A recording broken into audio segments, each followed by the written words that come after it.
I'm at a place in my life where I feel like I have a target on my back, and because of that, I should make smart decisions. And recently, I didn't. I'm not perfect. I'm not going to sit up here and say that I am or claim to be in any way, shape, or form. And I made a bad error in judgment and put myself in an environment where only bad things can happen, and they did. And in doing that, I know that I'm going to hurt the people closest to me, who I've talked to and apologized to, being my wife and my kids. And I just, it's a when you know you're wrong, and there's no excuses for your wrong behavior. At the end of the day, man, I just simply got to do better. But I'm not going to also allow a person to have financial gain off of my mistakes. And in this particular situation, that's what was attempted. In all his years in comedy, Katt Williams has claimed nobody could really remember Kevin Hart grinding it out the usual way. No long history of small shows, no slow climb, no stories of struggling for years before making it big. According to Katt, Kevin showed up in Los Angeles and almost instantly had major deals lined up. A sitcom, a movie, big opportunities most comedians spent decades chasing. To Katt, it felt planned, almost as if he had made some sort of deal. The idea that in Hollywood, some people don't rise naturally. They're chosen, put in position early, backed by powerful people behind the scenes, and once they're in, they follow a certain path. Katt pointed to how Kevin's early career story didn't fully add up to him. He said Kevin talked about building his comedy roots on the East Coast, but at the same time, he was suddenly thriving in Los Angeles with big industry.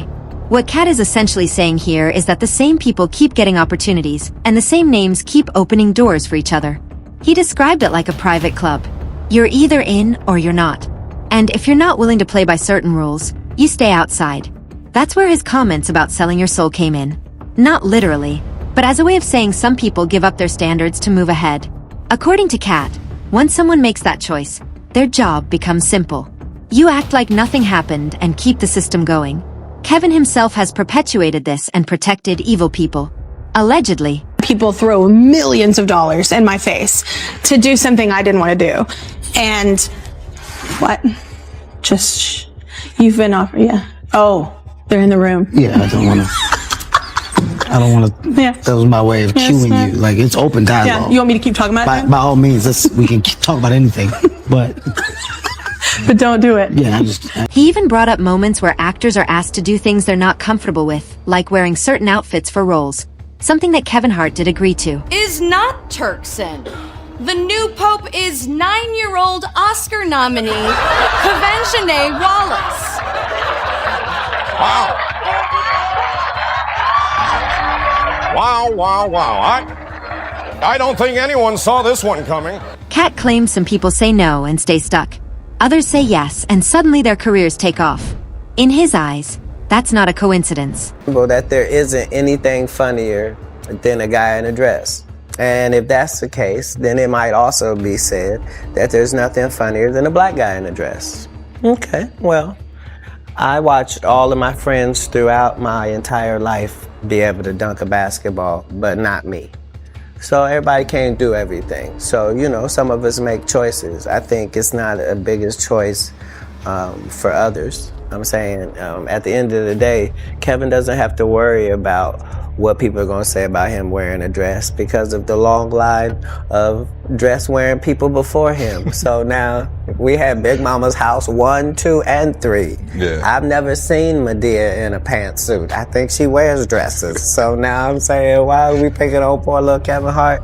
Because it was his turn next. Some of us are against the Illuminati, and we are against the Illuminati at our own detriment. When people are against the Illuminati, then they get punched in the face all the time. The press hates them, and nobody likes them. End quote. We all love Dave Chappelle. Exactly. Dave Chappelle has never been a part of the Illuminati. They don't want him or me or people like us. Yeah. But now it's not necessary for us to stir up that hornet's nest unless we intend to get stung 1,000,000 times. I didn't understand that. They had to sting me 1,000,000 times. I'm still not going to join, but I respect it a little more. Meanwhile, he believes others took a faster route. The thing that makes Katt's allegations so compelling is the fact that they've been corroborated by other voices, one of whom is none other than Orlando Brown. According to Orlando, this wasn't new information. He started by saying there are a lot of people in comedy who don't respect the craft the way they should. But then he shifted the focus. He said he personally sat in a room with Katt inside his house and heard him speak openly about what really goes on behind the scenes. In his view, when someone like Katt who's respected in comedy starts speaking out, there's usually a reason behind it. He hinted that behind all the jokes and success, there are tensions in the comedy world that most people never see. Old issues, quiet rivalries, things that build up over time until someone finally decides to speak. And according to Orlando, that moment might have finally come. He even suggested that Katt has helped a lot of people in the industry behind the scenes without asking for credit, which in his eyes made it even harder to ignore what Katt was saying. Deeper, I will say that it's none of my business, the personal relationships and all the stuff that was talked about. So I'm not going to talk about that. But I will talk about what I've experienced. And what I've experienced is sitting in front of Katt Williams at his own house, $3 million mansion in Malibu. And this man told Torrey Hart exactly what Kevin Hart did in order to be where he's at. Now, I don't know if it was Kevin that pissed him off. I don't know who it was that pissed him off.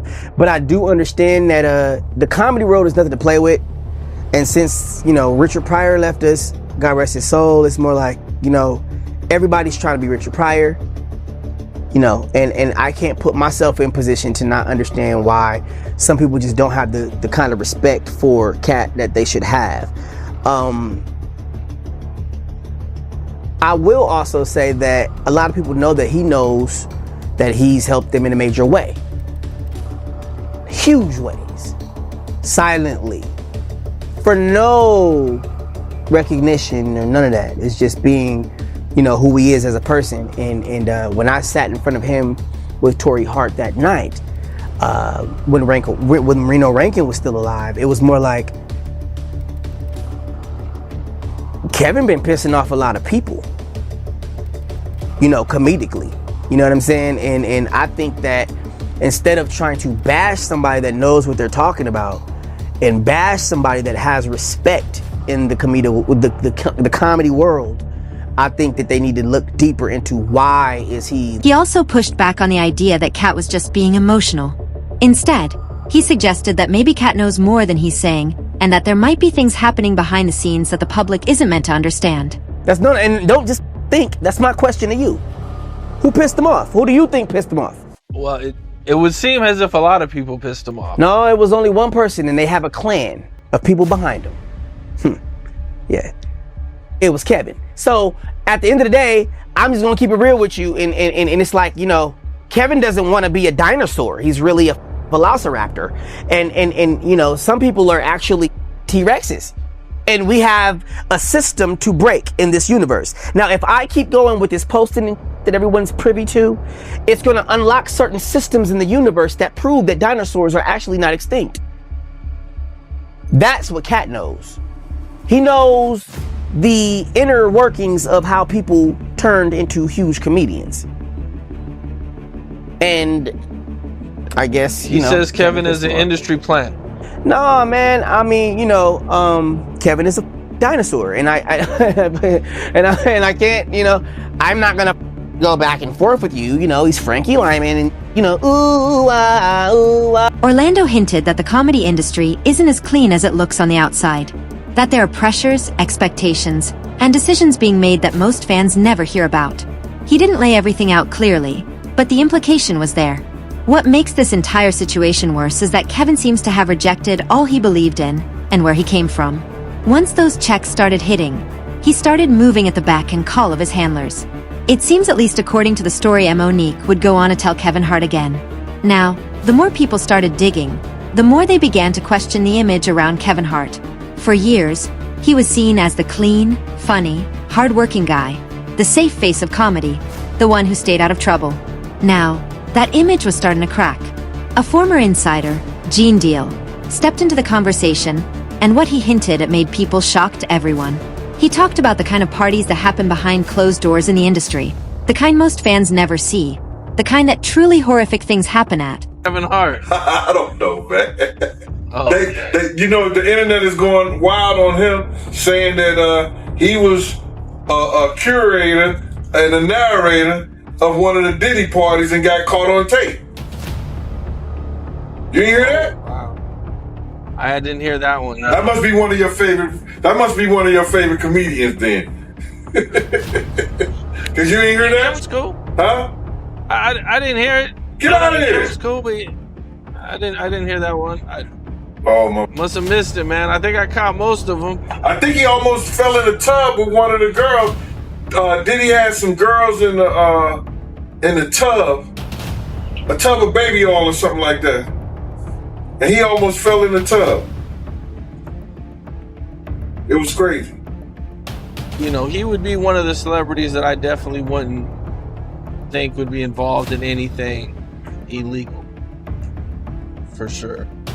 But you gotta realize this, man. People who get caught up in certain those things like that, those parties and things like that, is that they don't go there looking for that stuff. You gotta understand, they get caught up in the moment with the alcohol, the drugs, and then certain bottles that are laced with certain things that take you away from your normal self. And you end up probably doing something that you probably never do again in your life. You never get caught up in those things ever before. There are a lot of celebrities that go to these parties like this. And they not only Diddy parties. I went to a party before and You Can't Handle the Truth and King Kong Ain't Got Nothing on Me was at one of those parties. I was bodyguarding one of the girls.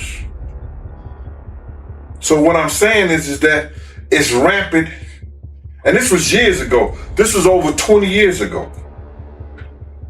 It's rampant in the music industry. It's rampant in Hollywood. The image people once had of Hollywood, and the people at the top of it, is being questioned more than ever. One of the biggest scandals surrounding him happened in 2017, and it shocked a lot of people. Kevin posted a video online where he looked upset and admitted he made a bad decision. He didn't go into full detail at first, but he made it clear he had put himself in a situation that hurt his wife, Annika Parrish, who was pregnant at the time. He said he had already apologized to his family and took responsibility for what happened. I'm at a place in my life where I feel like I have a target on my back, and because of that, I should make smart decisions. And recently, I didn't. You know, I'm not perfect. I'm not going to sit up here and say that I am or claim to be in any way, shape, or form. And I made a bad error in judgment and put myself in an environment where only bad things can happen, and they did. And in doing that, I know that I'm going to hurt the people closest to me, who I've talked to and apologized to, being my wife and my kids. And I just, you know, it's a when you know you're wrong, and there's no excuses for your wrong behavior. At the end of the day, man, I just simply got to do better.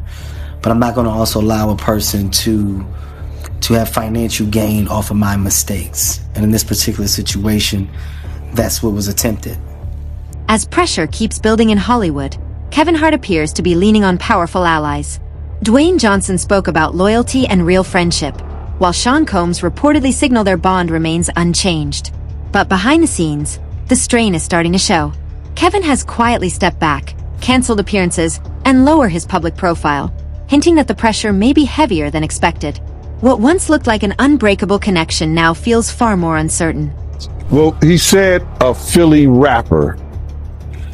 You understand? And it was redacted in the paperwork to that, because first of all, it had Meek Mills, it had Stevie J, they had redacted their names, and they had Usher, and they redacted their names and just said a performer of the Super Bowl and a Philly rapper.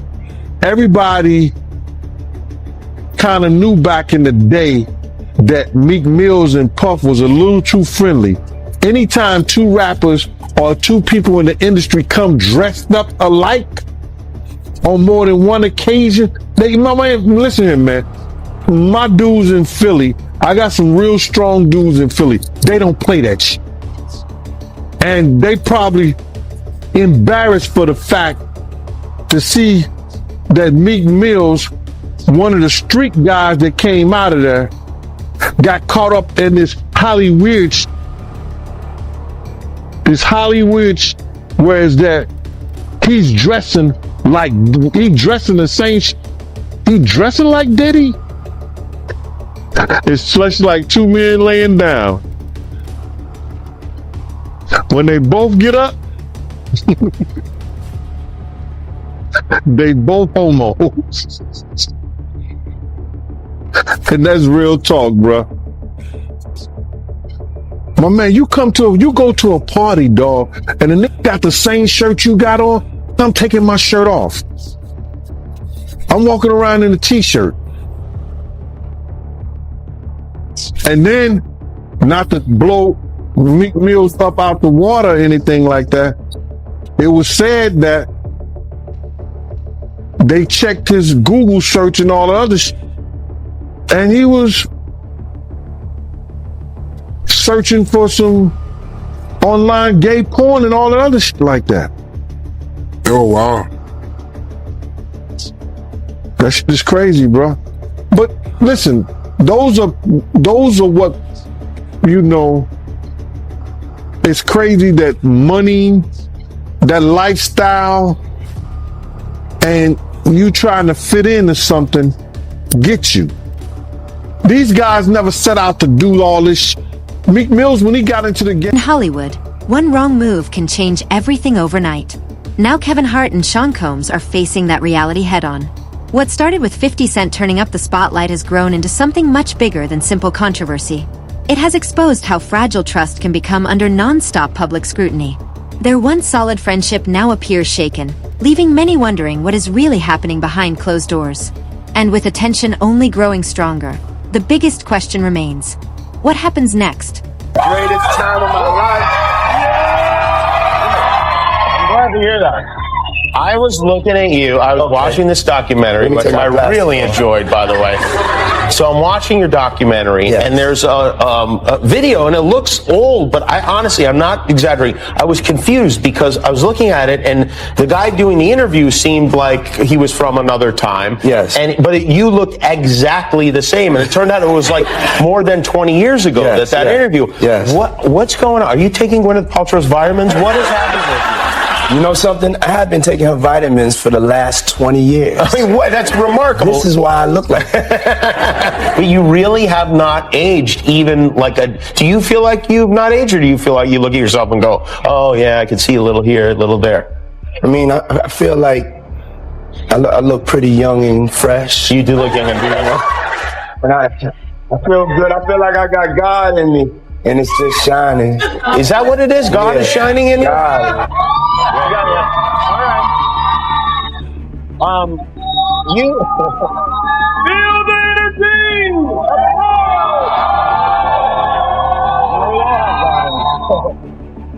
Whose idea was it to make this documentary? It was my idea. You said, I would like to make a film about myself. Yes. I said to myself, because my belief is so crazy, and I would just talk to God, and he would let me know it was all right when I was coming up. And I said to myself, somebody need to get the cameras rolling on me, because I think that my life and the things that whatever's going to happen is it could be inspirational. So I started shooting this movie when I was 19. You did really, in a way.